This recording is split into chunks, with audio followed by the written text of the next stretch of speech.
Warga Desa Sugio prihatin jabatan Sekdes kosong bertahun-tahun. Deteksi Lamongan, mulai tahun 2019 sampai Juni tahun 2023 jabatan Sekretaris Desa Sugio Kecamatan Sugio Kabupaten Lamongan dibiarkan kosong oleh Kepala Desa Sugio. Peristiwa tersebut banyak dipertanyakan oleh warga Desa Sugio, salah satu warga, Abdul Muntolib yang juga ikut prihatin akan jabatan Sekdes Sugio yang terkesan dibiarkan kosong oleh Kepala Desa. Abdul Muntolib mengatakan kepada awak media deteksi bahwa kekosongan jabatan Sekdes sengaja dikosongkan oleh Kepala Desa Sugio.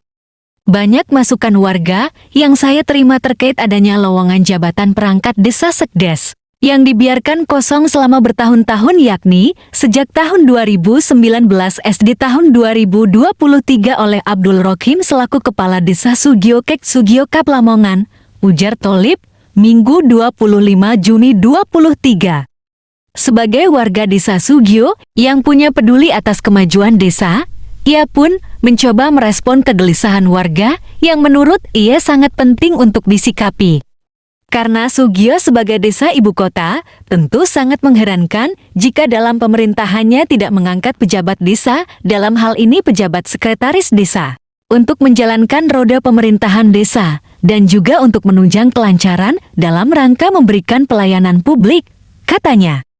Sementara itu, jika mengacu pada undang-undang yang ada, setidaknya ada 3 alasan kenapa kekosongan jabatan perangkat desa itu bisa terjadi. Pertama, perangkat desa mengundurkan diri karena sudah mendapatkan pekerjaan yang baru, yang lebih baik, dan atau sudah tidak tahan lagi menghadapi perilaku pemangku kepentingan. Kedua, perangkat desa itu terbukti melanggar kasus pidana dan atau sudah tidak layak menjadi perangkat desa serta harus diberhentikan sementara atau secara permanen. Dan ketiga, perangkat desa itu meninggal dunia sebelum masa jabatannya habis. Perlu diketahui, bila merujuk pada pasal 7 ayat 1 hingga 5 Permendagri nomor 67 tahun 2017 yang merupakan perubahan atas Permendagri nomor 83 tahun 2015 yang mengatur masalah pengangkatan dan pemberhentian perangkat desa, dikatakan bahwa bila terjadi kekosongan jabatan perangkat desa, perlu dilakukan langkah-langkah berikut sebagai solusinya. 1. Dalam hal terjadi kekosongan jabatan perangkat desa, maka tugas perangkat desa yang kosong dilaksanakan oleh pelaksana tugas yang dirangkap oleh perangkat desa lain yang tersedia. 2. Pelaksana tugas sebagaimana dimaksud pada ayat 1 ditetapkan oleh Kepala Desa dengan surat perintah tugas yang tembusannya disampaikan kepada Bupati Wali Kota melalui camat paling lambat 7 hari terhitung sejak tanggal penugasan. 3. Pengisian jabatan perangkat desa yang kosong paling lambat 22 bulan sejak perangkat desa yang bersangkutan berhenti. 4.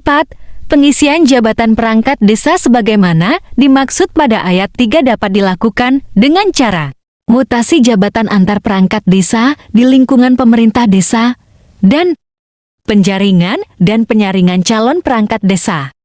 5. Pengisian perangkat desa sebagaimana dimaksud pada ayat 4 dikonsultasikan dengan camat. Begitulah solusi bagaimana mengatasi kekosongan perangkat desa bila merujuk pada aturan yang ada, terang Tolib yang pernah menjadi Ketua BP di Desa Sugio. Lebih lanjut, Tolib juga menerangkan pengisian lowongan jabatan perangkat desa adalah perintah undang-undang yang wajib dilaksanakan sepenuhnya oleh Kepala Desa. Namun demikian, sampai hari ini, pemerintah Desa Sugio Kec Sugio Kap Lamongan masih belum melaksanakan kewajibannya sebagaimana telah diatur dalam Permendagri No 17 tahun 2017 tentang pengangkatan dan pemberhentian perangkat desa, terangnya sehingga muncul tanda tanya besar, ada apa dengan Kepala Desa Sugio Abdul Rohim?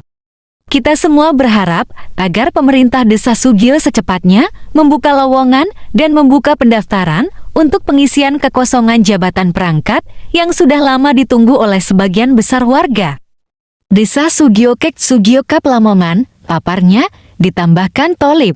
Sebagai pegiat desa, ia sangat berharap agar Kepala Desa Sugio agar segera mengisi kekosongan jabatan Sekdi Sugio. Saya mewakili aspirasi dari warga desa berharap agar segera diisi kekosongan jabatan Sekdes. Selain itu, proses pelaksanaan penjaringan jabatan Sekdes harus dilaksanakan secara terbuka. Dan yang terakhir, jangan sampai ada mahar politik, pungkasnya Ir Edi.